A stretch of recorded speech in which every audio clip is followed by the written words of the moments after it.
Good morning students. Unit 2 solutions हम discuss कर रहे थे।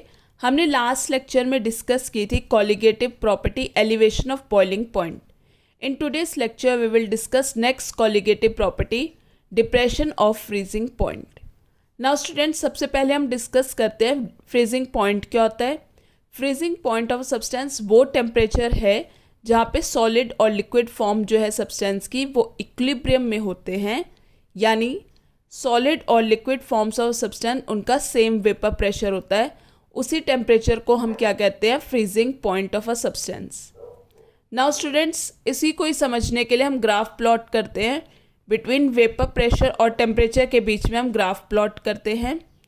हमें पता है कि जो फ्रीजिंग पॉइंट जो है सॉल्यूशन का वो हमेशा कम होता है than that of pure solvent, क्योंकि अब हमने सॉल्यूशन में क्या मिला दिया है, नॉन वॉलेटाइल सोल्यूट मिला दिया है।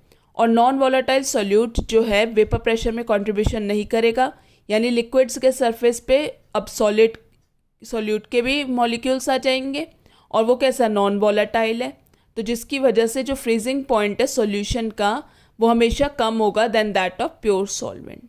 और इसी डिक्रीज को हम क्या कहते हैं, depression of freezing point. Now students, अब हम ग्राफ देखते हैं।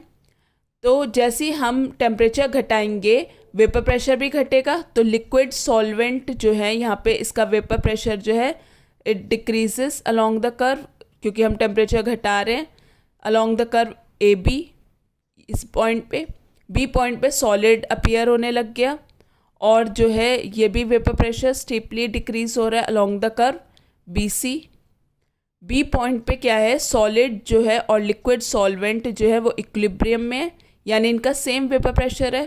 और इसी पॉइंट को हम क्या कहते हैं, फ्रीजिंग पॉइंट कहते हैं। तो हम यहाँ पे लाइन ड्रॉ कर लेंगे, तो ये हमारे पास आ जाएगा freezing point. T not F से हम रिप्रेजेंट कर देंगे, फ्रीजिंग पॉइंट ऑफ सॉल्वेंट आ जाएगा।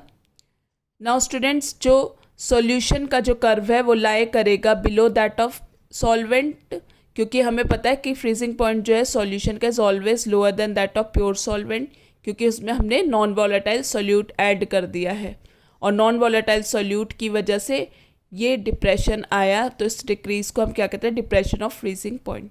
तो ये जो है सॉल्यूशन का कर्व ये लाई कर रहा है बिलो दैट ऑफ सॉल्वेंट। तो जैसे ही हम टेम्परेचर घटा रहे हैं वेपर प्रेशर घट रहा है। यहाँ इस तरह से इस पॉइंट को कट कर दिया, यानी ई पॉइंट पे सॉलिड और जो लिक्विड है उनका सेम वेपर प्रेशर है। हमने ड्रॉ कर ली लाइन, ये हमारा आ जाएगा टी एफ जो है freezing point of solution. Now students, on cooling it follow the part D E, और ई पॉइंट में solid appears, hence E represents freezing point T F of the solution. Delta T F equals to T not F minus T F. ये delta T F क्या है, हमारा depression in freezing point. Delta T F equals to K F into M, जहाँ पे के F क्या है, molar depression constant, या फिर हम इसे क्रायोस्कोपिक कांस्टेंट भी कहते हैं। अगर M molality of the solution को हम 1 रख दें तो delta T F equals to K F हो जाएगा।